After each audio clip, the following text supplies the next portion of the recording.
Hello, this is Elaine, and for the next hour, I'll be reading from the January 3rd, 2026 issue of the New York Times on the Niagara Frontier Radio Reading Service. In the first article, What America Might Look Like with Zero Immigration. The Trump administration's efforts to reduce the foreign-born population are being felt in hospitals and soccer leagues and on main streets across the country, with hints of what's to come. Across the United States, someone is missing. 1 year into President Trump's immigration crackdown, construction firms in Louisiana are scrambling to find carpenters. Hospitals in West Virginia have lost out on doctors and nurses who are planning on coming from overseas. A neighborhood soccer league in Memphis cannot field enough teams because immigrant children have stopped showing up. America is closing its doors to the world, sealing the border, squeezing the legal avenues to entry, and sending new arrivals and longtime residents to the exits. Visa fees have been jacked up, refugee admissions are almost zero, and international student admissions have dropped. The rollback of temporary legal statuses granted under the Biden administration has rendered hundreds of thousands more people newly vulnerable to removal at any time. The administration says it has already expelled more than 600,000 people. Shrinking the foreign-born population won't happen overnight. Oxford Economics estimates that net immigration is running at about 450,000 people a year under current policies. That is well below the 2 million to 3 million a year who came in under the Biden administration. The share of the country's population that is foreign-born hit 14.8% in 2024, a high not seen since 1890. But White House officials have made clear they are aiming for something closer to the immigration shutdown of the 1920s, when Congress, at the crest of a decades-long surge in nativism, barred entry of people from half of the world and brought net immigration down to zero. The share of foreign-born population bottomed out at 4.7% in 1970. Stephen Miller, a top advisor to Mr. Trump, has extolled those decades of low immigration as the last time the United States was a, quote, undisputed global superpower. Whether or not restrictions will restore some of what Mr. Miller views as mid-century idle, there's little doubt that major changes are in store.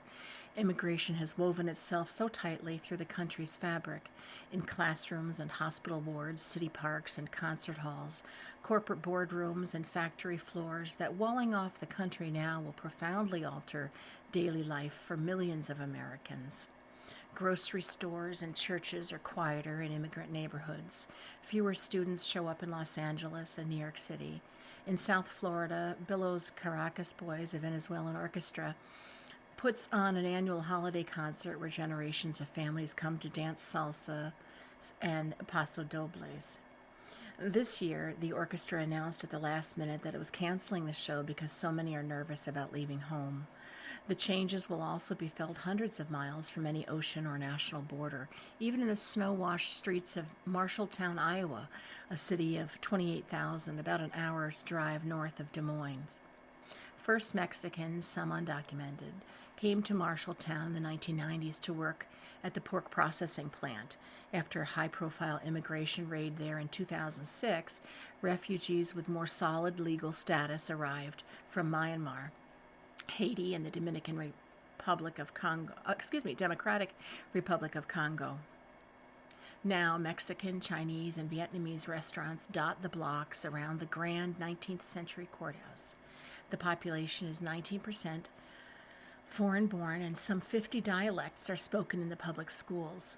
The pews at the Spanish-language Mass at the local Catholic Church overflow on Sundays, and in 2021, a Burmese religious society built a towering statue of Buddha on the outskirts of town. "You have more energy in the community," said Michael Ladehoff, Marshalltown's mayor-elect. "If you stay stagnant and you don't have new people coming to your community, you start aging out." But with President Trump's crackdown on immigration gaining strength, local festivals are more thinly attended. Parents pull their children out of school when they hear about people being detained.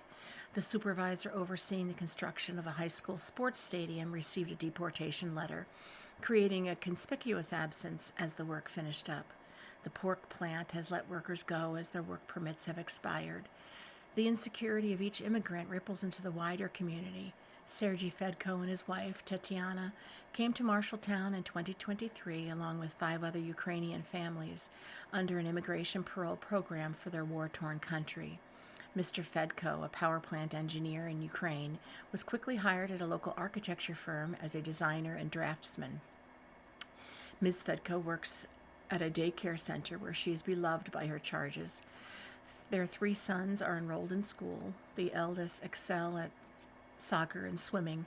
They bought 2 cars and a fixer-upper house. New immigration policies have loosened their toehold in America.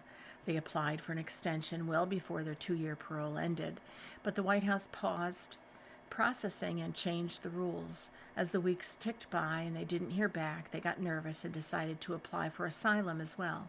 In mid-December, Mr. Fedko got notice that his application for the extension had been approved, but it would require a new $1,000 fee. His wife's application is still in limbo. If she loses her work permit, it will add to the acute shortage of child care workers that is making it harder for American parents to go to work. Mr. Fedko's manager, Heidi Hogan, has been doing everything she can to help. Her reasons aren't entirely selfless. There aren't many skilled draftsmen in the area. If he can't stay with us, she said, I'm going to have a hard time finding someone else. An echo of the past. It's not clear yet what these changes will mean for America, but a past era of immigration crackdowns contains some lessons. Over the country's first century, immigration was essentially unrestricted at the federal level. This began to change in the late 1800s, with a great wave of immigrants fleeing political oppression or seeking work. Starting in the 1870s and over the decades that followed, Congress barred criminals, anarchists, and the indigent, and all Chinese laborers. By the turn of the 20th century, anti-immigrant sentiment was rampant. The lawyer and eugenicist Madison Grant wrote in his 1916 book, The Passing of the Great Race, that foreign countries were taking advantage of America's openness by unloading the sweepings of their jails and asylums, and that the whole tone of American life, social, moral, and political, has been lowered and vulgarized by them. Grant was consulted as an expert when Congress began crafting the Immigration Act of 1924, which, along with the companion legislation, barred nearly all immigration from Asia, created the U.S. Border Patrol, and established quotas from Eastern and Southern European countries. Net immigration, which accounts for people leaving as well as those coming in, plummeted. Today's language echoes that time. President Trump characterizes people from Somalia, Haiti, and Afghanistan as coming from hellholes and accuses other countries of emptying out their prisons and their mental institutions into the United States of America. The broader debate in the 1920s would be familiar to contemporary ears too. Fears about crime, anxiety, and about the falling fertility rates of the native-born, suspicion about the politics of newcomers, hopes that restrictions would mean higher wages for U.S.-born workers, and disputes about assimilation. Today, some proponents of halting immigration, including Vice President J.D. Vance, argue that it would help the country absorb those who are already here, decrease competition for scarce goods like housing, and strengthen job opportunities for young men who had dropped out of the workforce. Ryan Salam, president of the conservative Manhattan Institute, wrote in his 2018 book, Melting Pot or Civil War, that a large and constantly growing population of low-skilled immigrants, many living in working class ethnic enclaves, risks creating a permanent underclass. Evidence is mixed on the effect of the 1920s restrictions on assimilation. Some researchers have found that without newcomers arriving from their home countries, immigrants were more likely to marry American-born citizens and less likely to live in ethnically homogeneous neighborhoods. Other studies suggest that policies aimed at forcing assimilation backfired, strengthening the determination to maintain ethnic identities. Regardless, the effects of that period continue to reverberate. Melissa Marinara, who directs the Italian-American program at the Heinz History Center in Pittsburgh, said that when people who fled Italy in the years around World War II could not join family members in the United States, they went to Australia or Canada instead. 100 years later, we still have Italian-American families who are split from their extended families, she said. The restrictions passed in the 1920s governed U.S. immigration until international competition in the Cold War, the Civil Rights Movement, and a shift in organized labor's stance led to the end of national origins quota in 1965. Although the effects of the 1924 immigration restrictions are difficult to untangle from other developments, such as wars, technological advancements, and the baby boom, wages rose for U.S.-born workers in places affected by the immigrant restrictions, but only briefly. Employers avoided paying more by hiring workers from Mexico and Canada, countries not subject to immigration caps. American-born workers from small towns migrated to urban areas and alleviated shortages. Farms turned to automation to replace the missing labor. The coal mining industry, which was powered by immigrants, now barred from entry, shrank. And today, construction wages have been rising, even as home building has been sluggish, a potential indication that deportations in the immigrant-heavy industry are bidding up salaries.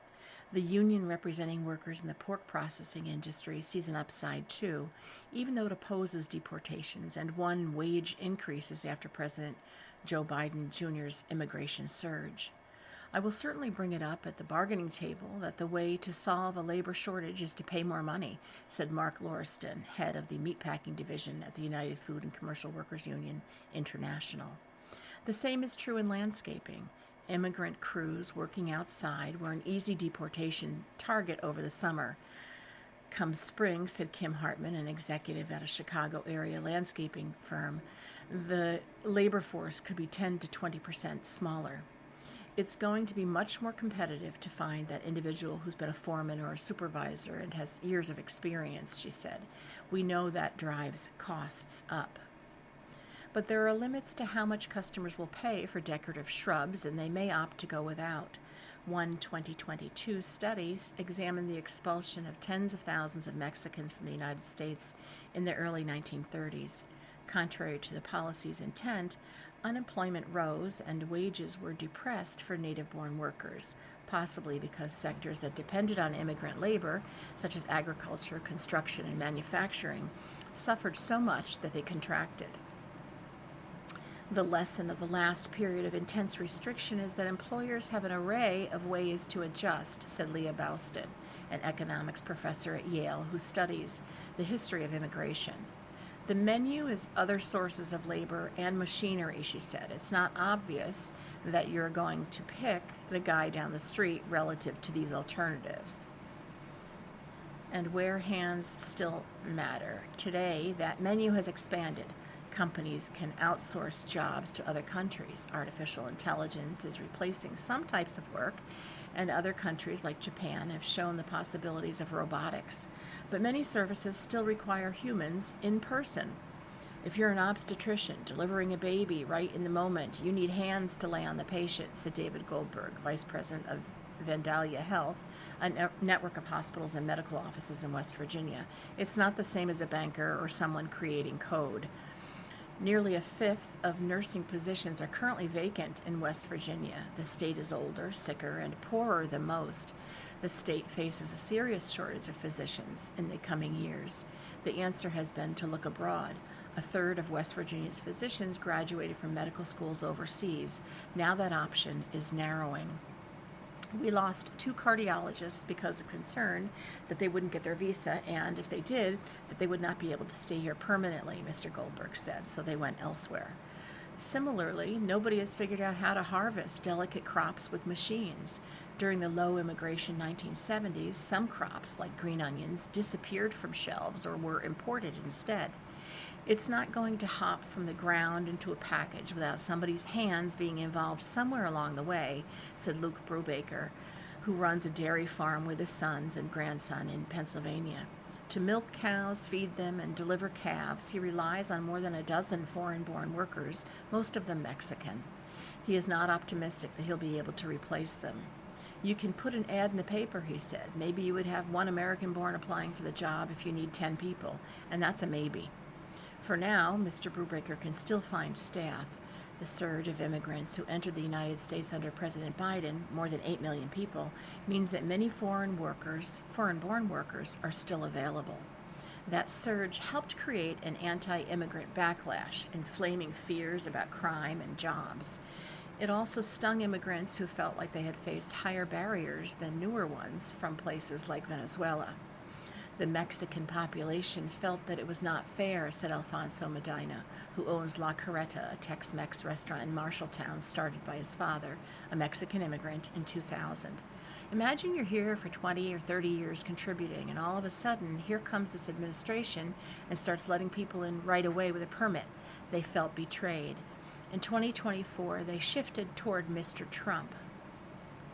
Dan Simpson, the chief executive of Tzatziki's, a casual fast food Mediterranean restaurant chain based in the Southeast, has been losing employees since the beginning of the year. These were not only dishwashers and cooks, but also managers and assistant managers who had come to the United States with advanced degrees. While he worries about the effect of his own business, he believes the damage could be much greater. If you zoom back, the bigger problem, the bigger picture, is that we're tarnishing the brand of America, Mr. Simpson said. Even if the United States opens up again, he said, we're going to need a campaign to fix the idea that America is not the land of opportunity. International students pay full freight tuition that helps fund new programs and basic costs of many U.S. colleges. As international enrollment has dropped, many schools are facing budget holes. Nearly half of the immigrants who legally came to the United States from 2018 to 2022 were college educated, according to the Migration Policy Institute, a nonpartisan think tank. Immigrants are far more likely than U.S. citizens to start businesses. Nearly half of this year's Fortune 500 companies were founded by immigrants or the children of immigrants. Several studies have found a decline in the number of patents issued for U.S. inventions after the immigration laws of the 1920s. You have an economy that is smaller, less dynamic, and less diversified, said Ezequiel Hernandez, a professor at Wharton School at the University of Pennsylvania. In early 2025, Rayan Sadri was raising money for his artificial intelligence startup. In June, the Trump administration barred everyone from a list of Muslim and other countries, including Iran, where Mr. Sadri is from. Based in Montreal and unable to travel in the United States, Mr. Sadri could no longer easily meet potential investors and customers. Moving the company to San Francisco, as he would have liked, was not going to happen. Among other factors, the ban slowed the young company's momentum. Everything for startups is momentum, said Mr. Sadri, who is now going to work for another tech company in Canada. It's not just Silicon Valley. Small enterprises across the country have been built by and for immigrants and had been embraced by a wider community. In Marshalltown, Luisa Ortega has been putting on Mexican-style rodeos and popular music acts since 2012. In recent years, white residents have started coming too. They like the all-day show, want to be able to go and dance, she said. Over the longer term, low immigration will collide with an inexorable trend, an aging population in need of care, just as fewer workers are able to provide it. Half of the people who work at Sinai Residences, a senior living facility in Boca Raton, Florida, are immigrants. Rachel Blumberg, a chief executive, has already had to notify 38 workers from Cuba, Haiti, and Venezuela they have to go because the Trump administration ended their country's temporary legal status. That is 9% of her workforce. It was like this funeral that would never end, she said, of those conversations. They're my best employees. Rural areas and post-industrial cities have long struggled with the exodus of the young and growing needs of the older residents who are left behind, and many of these places have pinned their futures on immigrants. Lancaster County, Pennsylvania, most famous for a community that has refused to assimilate, the Amish, has over the years also become home to a global marketplace. People from Myanmar now fill the pews of a Mennonite church founded in the 1700s. Scores of Congolese refugees work at local distribution centers. The county seat, Lancaster, has 2 Nepalese restaurants. Resettling refugees, long a mission of local Mennonites, has become central to Lancaster's growth strategy. Unlike most Pennsylvania counties, Lancaster's numbers are growing, said Heather Valudes, the president of the Lancaster Chamber of Commerce, but that is simply because of immigrants. Ahmed, 31, arrived in Lancaster when he was 3 years old. His parents, who were refugees from Chad, worked as certified nursing assistants, taking care of Lancaster's elderly. Mr. Ahmed became the manager of a local hotel and a city councilman. He now supervises some of the immigrants who came after him, including several Cuban refugees who worked at the hotel. This summer, they learned that their temporary work permits had expired. The Haitian workers at the poultry plant learned this too, as did the Ukrainian employees at Walmart. They are now stuck in limbo. The economy is closed to them, but they are unable to return home. The United States does not even allow commercial flights to Haiti. Shut out the formal workforce, some will probably move to larger cities and look for under-the-table jobs delivering food or cleaning homes. Mr. Ahmed was not sure what became of the Cubans he worked with. He is concerned about them and also worried about what may lie in store for his adopted hometown. This is only year one. What is the future? You're listening to a reading of articles and features from the New York Times on the Niagara Frontier Radio Reading Service. An article called "With Obamacare's Higher Premiums Comes Difficult Decisions." As enhanced subsidies expire, many Americans covered under the Affordable Care Act are having trouble paying for insurance. Renee Rubin Ross is facing the stark reality of having to pay much more for her health insurance this year, now that Congress has ended 2025 without extending the enhanced federal tax credits that brought it down to the cost of her coverage under the Affordable Care Act. "I don't even know how to get my mind around it. It's the opposite of affordable," said Dr. Ross, who relies on Obamacare to cover her family of 4 in California. Staying on the same plan for 2026 will cost about $4,000 a month, $2,700 more than the roughly $1,300 per month she had been paying. Since the subsidies were first expanded in 2021, allowing more people to qualify and lowering their payments, millions of Americans have benefited. A record 24 million people enrolled in Obamacare for 2025, with a vast majority receiving some tax credits. Many were self-employed or worked for small businesses that did not offer health insurance. But without the enhanced subsidies, many people are seeing the cost of coverage more than double, increasing by hundreds or even thousands of dollars a month, because the tax credits are now in line with what they were before. In some cases, people may no longer be eligible for subsidies because they make more than 4 times the federal poverty level, about $63,000 annually for an individual. In other cases, they will have to pay much more of the total premium, even if they get tax credits. These higher costs are forcing many people to make hard choices. Some are deciding to go without health insurance, and others are choosing a less generous plan that has lower premiums but requires them to pay thousands of dollars more out-of-pocket expenses.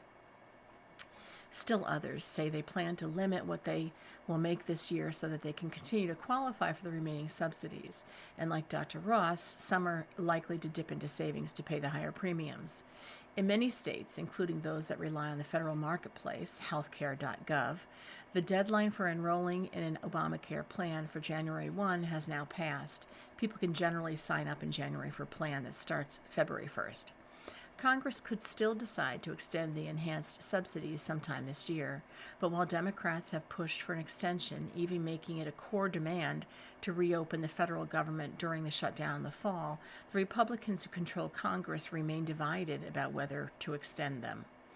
Many blame Obamacare for the high health care costs plaguing the country, but they so far have been unsuccessful in reaching an agreement over an alternative plan. For Kate and Mark Dwyer, a couple in rural Oregon, the cost of their insurance was poised to jump to nearly a quarter of their annual gross income. Mr. Dwyer, 60, lost his job-based coverage when he retired as a residential plumber. Ms. Dwyer, who's 58, runs a small nonprofit that does not offer insurance. The cheapest option they could find for themselves in 2026 would cost about $2,000 a month. The couple decided to keep Mr. Dwyer's insurance but cancel his wife's coverage. Their weird calculus, as Ms. Dwyer described it, was that she would have more warning if she were to need care because his family has a history of heart disease. There might be more of an on-ramp to some other solutions, she said. By late December in Pennsylvania, about 60,000 people had terminated their coverage out of about 500,000 residents who were enrolled in 2025, said Devon Trolley, the executive director of the state's marketplace. It's a really significant group that has dropped their coverage, she said, adding that it's tough to see. Pennsylvania has many early retirees, some of whom appear to be gambling that they can remain healthy enough until they turn 65 and qualify for Medicare, the federal program. Some couples also find themselves paying much more for insurance because the increased Obamacare premiums paid by one partner come on top of Medicare premiums paid by the other. It's an unintentional glitch here that we can fix, said Representative Mike Levin, a California Democrat, who has proposed legislation that would include the Medicare costs in calculating tax credits for Obamacare coverage. Exactly how many more people will be uninsured because of lost enhanced tax credits is not clear. The Congressional Budget Office has estimated that about 4 million people could eventually lose coverage without the expanded subsidies, but the final tally of how many people have enrolled will not be available until early next year. Most people will still qualify for some level of assistance, but many of those now signing up are confused and anxious about what the changes mean for them, said Najiri McGee-Tyner, who helps enroll people for Obamacare for the Alameda Health Consortium, a group of community health centers in California. With a spike in premiums, it can be tempting just to go without. We're trying to make certain people understand that it's a hard choice, Ms. McGee-Tyner said. She reminds them that they could need expensive medical care like surgery or continuing treatment for a chronic medical condition. Then what's going to happen, she asks them. In spite of the temporary nature of the subsidies, she said people have not planned for the additional costs. They didn't predict that this would happen. Some are choosing less expensive plans, often the lowest tier, called bronze, that come with a higher deductible and higher out-of-pocket costs before coverage kicks in. We're seeing a significant movement into these plans, said Jessica Altman, the executive director of Covered California, the state's marketplace. The California marketplace has also seen a significant drop in new enrollees, she said. People who need coverage may not be coming to the marketplace at all, or may be looking at the high prices and deciding they can't afford coverage. Ms. Altman said it could take months to see how many people eventually will enroll. Many people will be automatically re-enrolled in a plan or will sign up during open enrollment, but will never pay the bill from the insurance company to confirm their coverage. Before the expanded subsidies were in place, Ms. Altman said there was typically a significant drop in the number of people who remained enrolled after they got their first bill. That pattern could come back.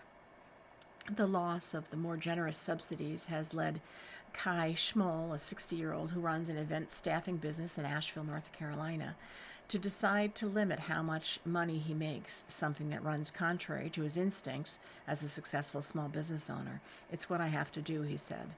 Without the assistance, the same plan for Mr. Schmoll and his husband will cost nearly $3,000 a month, compared to the roughly $600 per month it did in 2025. It was a decision I had to make, he said. I wasn't thrilled about curbing my income, but as someone who previously had cancer, he said I felt I couldn't go without insurance coverage. God forbid something were to ever show up. I would be devastated without insurance. Mr. Schmoll and others are watching closely to see if Congress reverses course in the coming months. A recent poll from KFF, a health policy research group, suggested that the loss of subsidies could affect which candidates voters favor in the upcoming midterm elections. Dr. Ross said she and her family were standing by and seeing what's going to happen. But the idea of paying nearly $50,000 a year for health insurance is daunting, even if she can find a way to pay for it. We are truly in shock. You are listening to a reading of articles and features from the New York Times on the Niagara Frontier Radio Reading Service. And now an article, Inside Operation Absolute Resolve, the U.S. effort to capture Maduro. The tactically precise operation successfully extracted Mr. Maduro with no loss of American life, a result heralded by President Trump amid larger questions about the legality and rationale for the U.S. actions in Venezuela. In August, a clandestine team of CIA officers slipped into Venezuela with a plan to collect information on Nicolas Maduro, the country's president, whom the Trump administration had labeled a narco-terrorist. The CIA team moved about Caracas, remaining undetected for months while it was in the country. The intelligence gathered about the Venezuelan leader's daily movements, combined with a human source close to Mr. Maduro and a fleet of stealth drones flying secretly above, enabled the agency to map out minute details about his routines. It was a highly dangerous mission. With the U.S. embassy closed, the CIA officers could not operate under the cloak of diplomatic cover. but it was highly successful. General Dan Kane, the chairman of the Joint Chiefs of Staff, said at a news conference that because of the intelligence gathered by the team, the United States knew where Mr. Maduro moved, what he ate, and what pets he kept. The information was critical to the ensuing military operation, a pre-dawn raid Saturday by elite Army Delta Force commandos, the riskiest U.S. military operation of its kind since members of the Navy SEAL Team 6 killed Osama bin Laden in a safe house in Pakistan in 2011.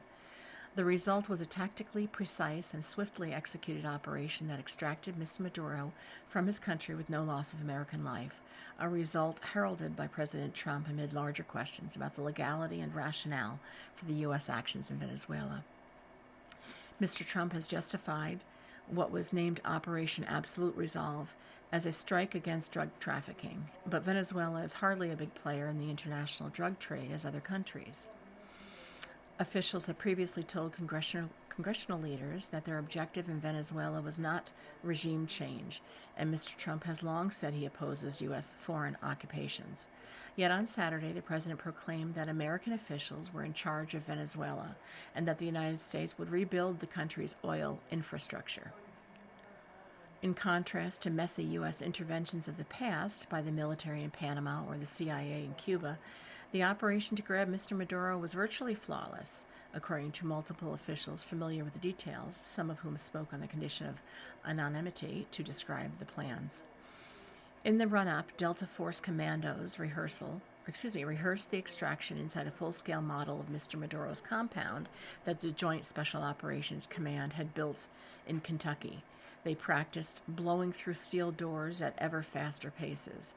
The military had been readying for days to execute the mission, waiting for good weather conditions at a time when the risk of civilian casualties would be minimized. Amid the heightened tensions, Mr. Maduro had been rotating between 6 and 8 locations, and the United States did not always learn where he intended to stay until late in the evenings. To execute the operation, the U.S. military needed confirmation that Mr. Maduro was at the compound they had trained to attack. In the days leading up to the raid, the United States deployed increasing numbers of special operations aircraft, specialized electronic warfare planes, armed Reaper drones, search and rescue helicopters, and fighter jets to the region. Last-minute reinforcements that analysts said indicated that the only question was when military action would happen, not if. The United States had made other moves intended to ratchet up the pressure on Mr. Maduro and prepare for the raid to capture him. A week earlier, the CIA had carried out drone strike on a port facility in Venezuela, and for months, the U.S. military has conducted a legally disputed campaign that has destroyed dozens of boats and killed at least 115 people in the Caribbean and Eastern Pacific. In recent days, Mr. Maduro tried to head off an American raid, offering the United States to Venezuelan access to Venezuelan oil, Mr. Trump said Saturday. A U.S. official said the deal offered on December 23rd would have had Mr. Maduro leave the country for Turkey, but Mr. Maduro angrily rejected that plan. It was clear, the official added, that Mr. Maduro was not serious. The collapse of the talks set the stage for the capture mission, which culminated with Mr. Maduro flown to the United States and jailed in Brooklyn to face federal drug trafficking charges. There was likely little doubt that in the Venezuelan government that the United States was coming, but the military took pains to maintain so-called tactical surprise like it did with its operation over the summer to destroy Iran's nuclear facilities. Mr. Trump had authorized the U.S. military to go ahead as early as December 25th, but left the precise timing to Pentagon officials and special operations planners to ensure that the attacking force was ready and the conditions on the ground were optimal. The U.S. military wanted to conduct the operation during the holiday period because many government officials were on vacation and because significant numbers of Venezuelan military personnel were on leave, according to a U.S. official. Unseasonably bad weather pushed the operation off by several days. Earlier in the week, however, the weather cleared, and military commanders looked at a rolling window of targeting opportunities in the days ahead. Mr. Trump gave the final go order at 10:46 p.m. on Friday. Had the weather not cleared, the mission could have been pushed off until mid-January. The operation officially got underway around 4:30 p.m. on Friday, when U.S. officials gave the first set of approvals to launch certain assets into the air. But that did not mean the full mission would be authorized. For the next 6 hours, officials continued to monitor the conditions on the ground, including the weather and Mr. Maduro's whereabouts. Mr. Trump spent the evening on the patio at Mar-a-Lago, his Florida club, where he had dinner with aides and cabinet secretaries. The president's aides told him that they would be calling him later that evening around 10:30 for final approval. Mr. Trump did so by phone, then joined his senior national security officials in a secure location on the property. Inside Venezuela, the effort began with a cyber operation that cut power to large swaths of Caracas, shrouding the city in darkness to allow the planes, drones, and helicopters to approach undetected. More than 150 military aircraft, including drones, fighter planes, and bombers, took part in the mission, taking off from 20 different military bases and naval ships. As the aircraft advanced on Caracas, military and intelligence agencies determined that they had maintained tactical surprise. Mr. Maduro had not been warned that the operation was coming. Early Saturday morning, thunderous explosions boomed across Caracas as U.S. warplanes struck at radar and air defense batteries. While some of the explosions posted on social media looked dramatic, a U.S. official said that they were mostly radar installations and radio transmission towers being taken out.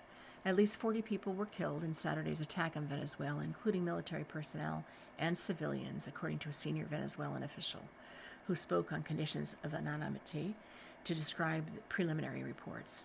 Later, General Kane told reporters that the fighter planes, bombers, and drones came into Venezuela to find and destroy the country's air defenses, to clear a safe pathway for the helicopters carrying Special Operations Forces.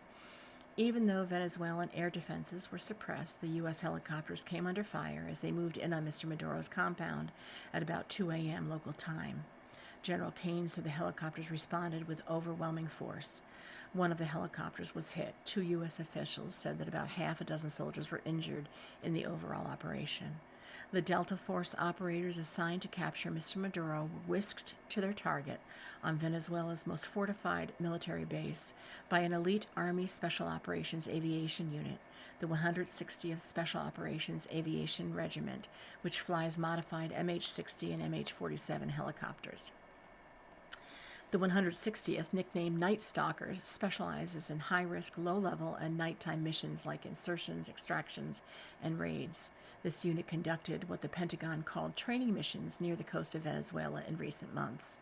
Once on the ground, they moved quickly through the building to find Mr. Maduro. About 1,300 miles away, in a room inside Mar-a-Lago, Mr. Trump and key aides watched the raid play out in real time, courtesy of a camera positioned on an aircraft overhead. As General Kane narrated the events on the screen, the president peppered him with questions about how the operation was unfolding. "I watched it literally like I was watching a television show," Mr. Trump said on Fox News Saturday morning. As the president monitored the raid from Florida, the Delta Force operators used an explosive to enter the building. U.S. officials said that the Special Operations Forces took 3 minutes after blowing open the door to move through the building to Mr. Maduro's location. Mr. Trump said that once the Special Operations Forces made it through the compound to Mr. Maduro's room, the Venezuelan leader and his wife tried to escape into a steel-reinforced room, but they were stopped by U.S. forces. He was trying to get to a safe place, Mr. Trump said during the news conference, adding it was a very thick door, a very heavy door, but he was unable to get to that door. He made it to the door, and he was unable to close it. About 5 minutes after entering the building, Delta Force reported that they had Maduro in custody.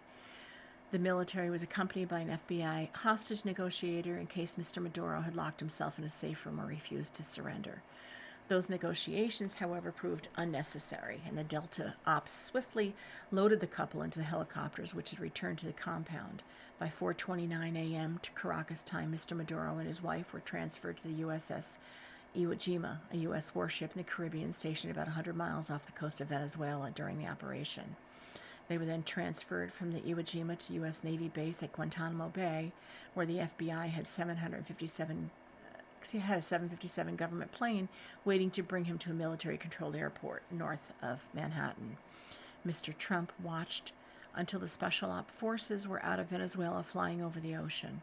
Mr. Trump said that the United States was prepared to conduct a second wave of attacks against Venezuela, but he did not think it would be necessary.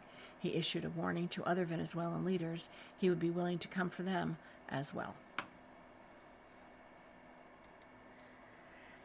You're listening to a reading of articles and features from the New York Times on the Niagara Frontier Radio Reading Service. And this article is named Trump Promised Radical Change in His Second Term. Here's what he's done so far. President Trump has driven illegal crossings at the border to record lows, helped bring about an uneasy ceasefire in Gaza, and upended the global trading system. Donald J. Trump promised to drive America into a different direction. 1 year into his second term, he is doing so, enacting or seeking fundamental changes to policy, politics, and society. He has driven illegal crossings at the border to record lows and has made clear that the United States has shut the door to most non-white refugees. He has eliminated diversity programs in the government and has pushed corporate America to do the same.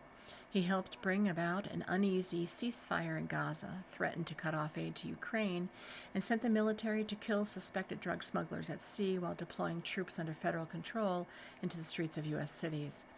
He has put immense strain on relations with traditional allies and pursued policies, including cryptocurrencies, that have enriched his family and some of his top aides. He has upended the global trading system by raising taxes on imports, arguing that doing so would eventually bring back jobs. At the same time, he has extended big corporate and income tax cuts from his first term. He has reversed Biden administration policies intended to address climate change, dismantled government agencies without getting congressional approval, and slashed the federal workforce. Mr. Trump's dizzying first year back in office has been polarizing, to say the least.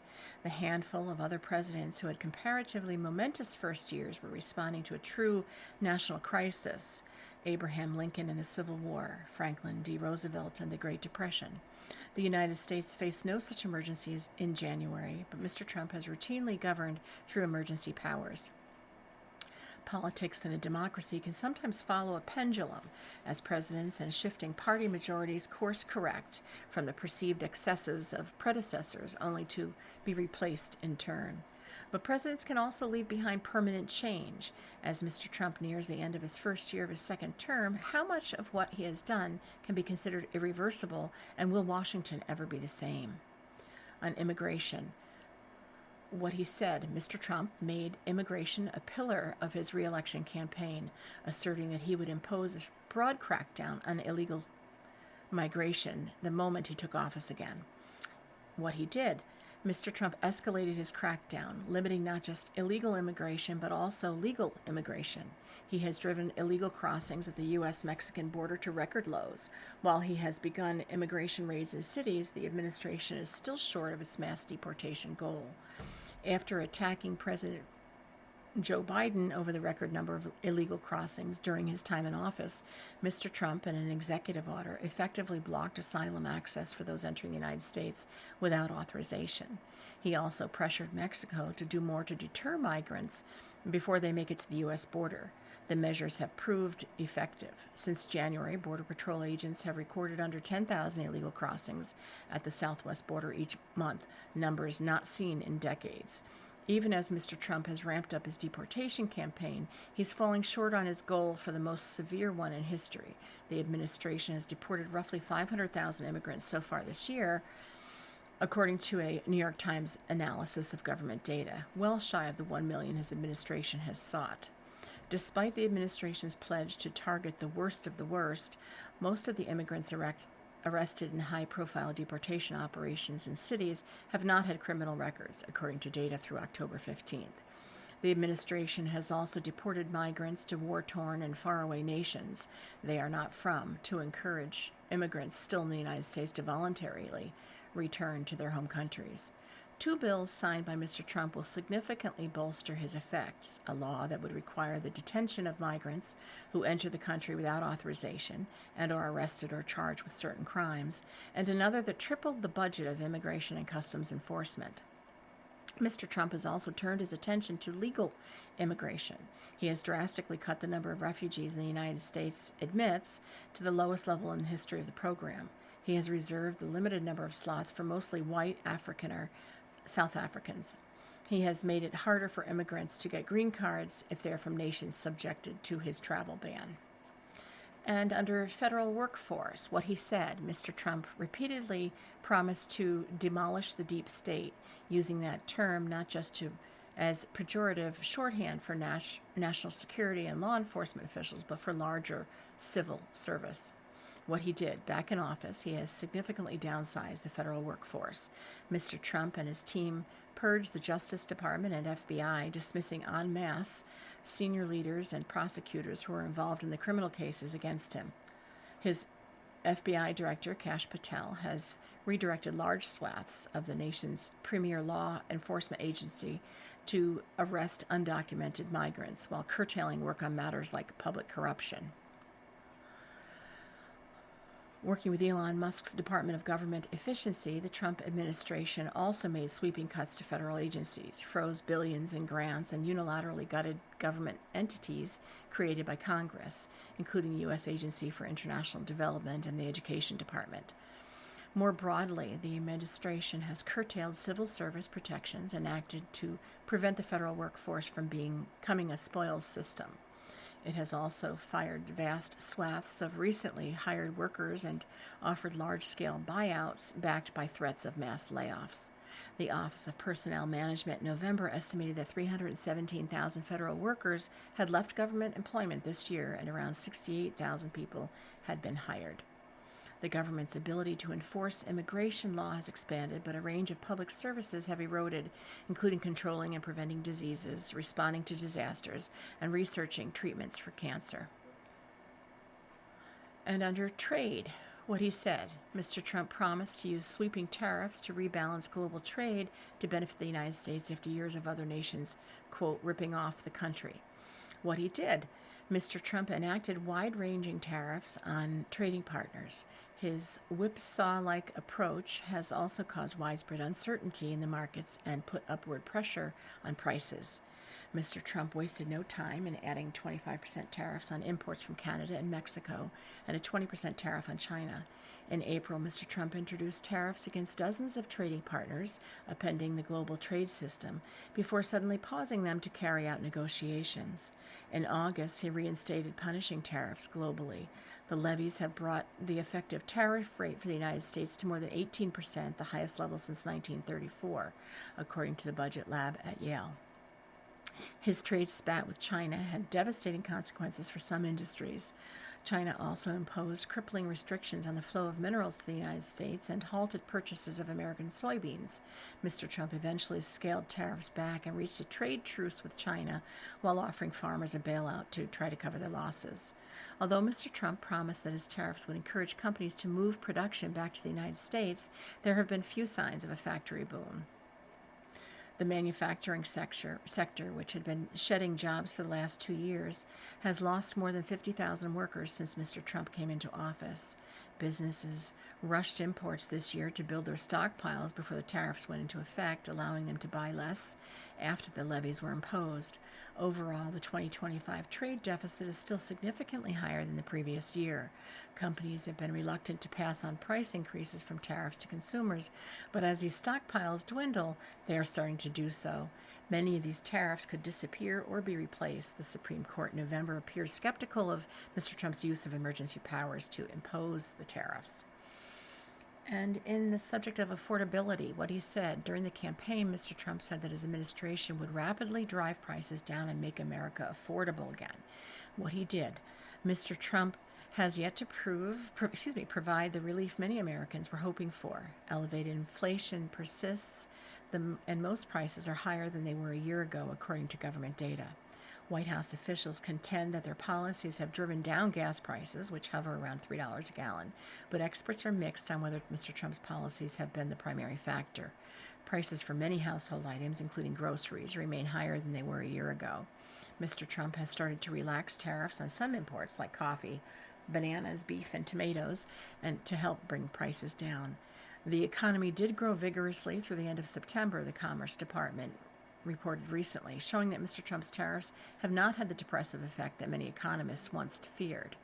Tariffs have still undoubtedly raised the prices of some goods, With prices high, voters increasingly say they are unhappy with Mr. Trump's handling of the economy, recent polls show. Mr. Trump has pressured the Federal Reserve to sharply lower interest rates despite inflation moving in the wrong direction. The central bank has started to do so gradually, but officials are wary about lowering borrowing costs by too much. As a result, mortgage rates remain high, and both Democrats and Republicans have widely panned Mr. Trump's proposal for a 50-year mortgage. They say it does not address the root issue with housing costs, a nationwide housing shortage. And combating illegal drugs. During the campaign, Mr. Trump vowed to take on drug cartels, but he did so in the context of threatening to bomb Mexico, where labs create fentanyl, the synthetic opioid that has caused a surge in American overdose deaths over the past decade. And what he did, Mr. Trump has trained military fire on boats in the Caribbean Sea and the Eastern Pacific that he has said are carrying cocaine. Mr. Trump's drug policy in his second term has been a mix of extraordinary aggression and extraordinary contradictions. Mr. Trump ordered his administration to begin designating drug cartels and criminal gangs as terrorists. The move was unprecedented. By definition, terrorists are groups that are motivated by ideology or religion. Drug cartels are unscrupulous businesses seeking illicit profits. In July, Mr. Trump secretly ordered the military to start attacking boats in international waters suspected of smuggling drugs linked to cartels his administration had labeled terrorists. The Coast Guard has long dealt with maritime drug runners by intercepting boats and arresting people, but since September 2nd, the U.S. military has attacked 29 such boats, killing 105 people. The administration declared that the extrajudicial killings were lawful because Mr. Trump had determined that the United States was in a formal armed conflict with publicly unspecified drug cartels, and that the people on the boats being killed were combatants. A broad range of legal specialists and laws governing the use of lethal force have rejected the logic that drugs can be legitimately recast as a weapon, and that trafficking them can be described as an armed attack. Despite messaging about drugs, there have been signs that the attacks may be a precursor to a leadership change operation in oil-rich Venezuela. Mr. Trump has sent an extensive amount of naval firepower to the Caribbean, and his aides have urged him to use force to remove President Nicolas Maduro from power. And on wars, what he said, Mr. Trump ran on a promise to get and keep the United States out of wars. He pledged to use his personal relationship with foreign leaders to swiftly end overseas conflicts. And what he did, he played a key role in bringing about a ceasefire in Gaza, but failed in his pledge to get a quick peace deal in Ukraine. He has exaggerated his success in settling other conflicts and has departed from his vow to not start wars by confronting Venezuela with military force. Mr. Trump failed to end Russia's invasion of Ukraine within 24 hours of his inauguration, as he vowed to do on the campaign trail. His special envoys are working with Ukraine and Russian counterparts, but despite concessions from Kiev, Moscow has been unwilling to agree to a deal. Still, Mr. Trump secured a peace deal intended to end a 2-year war between Israel and Hamas. Violence has continued to flare in Gaza, but the United Nations Security Council approved the plan last month. Mr. Trump has also frequently overstated his efforts at ending wars, once insisting he had solved 8 wars in 8 months, but that claim lacks context. Mr. Trump has used the threat of halting trade to help broker a peace deal between Thailand and Cambodia in July. Fighting still broke out between them in December. And while Mr. Trump often brags about brokering a peace deal between Rwanda and the Democratic Republic of Congo, deadly fighting has persisted. In the case of India and Pakistan, New Delhi, said the Trump administration did help mediate a potentially larger conflict, but India has noted that it directly negotiated with Pakistan to reach an end to fighting. And Mr. Trump angered many of his supporters when he greenlit a strike on Iran's nuclear sites, raising concerns of a broader regional war. Days later, Mr. Trump announced that the United States had mediated a ceasefire.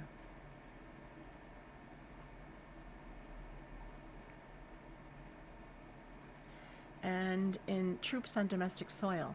During the campaign, Mr. Trump made clear that he intended to use military troops on American soil.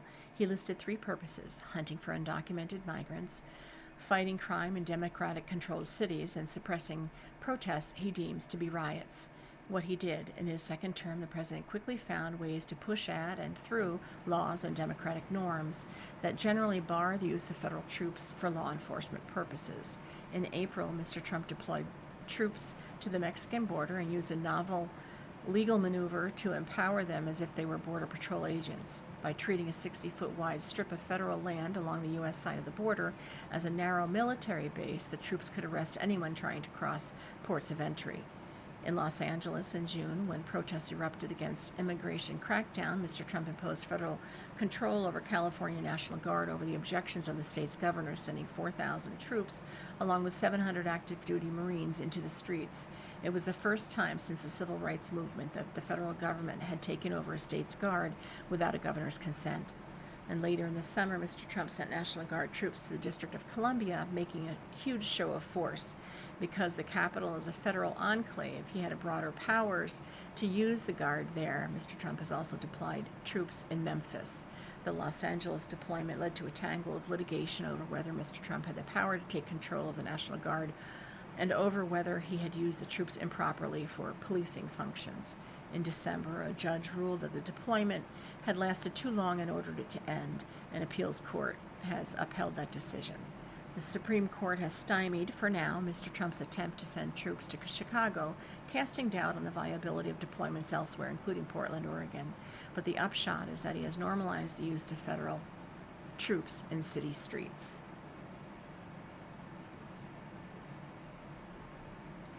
And in a lighthearted final article, a love letter to my Dutch oven. I remember when we first met. It was 28 years ago at the Bloomingdale's flagship in New York. I was with my fiance, Andy, clutching a wedding registry clipboard, bumbling my way around displays of crystal champagne glasses and platters and other fancy things that seemed to belong to some future fantasy self. I was 26 that year, living in a small Brooklyn fourth-floor walk-up, engaged to the guy I first noticed in my college literature class. And there it was, a beacon of orange amid the quicksilver saucepans and skillets, the round enamel cast iron 5.5-quart Le Creuset Dutch oven. I instantly knew we belonged together. Besides the fact that it was beautiful, it reminded me of my mom's Dutch oven, the one that sat on the stovetop when I was growing up, loyally churning out beef stews and tomato sauces and other mainstays of a 1980s working mom's repertoire. Her pot was oval and smaller, but it was the same color as the one in front of me, that signature Le Creuset Volcanique. Mom brought hers in the 1970s after Julia Child made her feel like no home cook could make a proper beef bourguignon without one. I registered for mine that day, hoping that someone else or even a group of people might shell out more money than I ever spent on a single pot.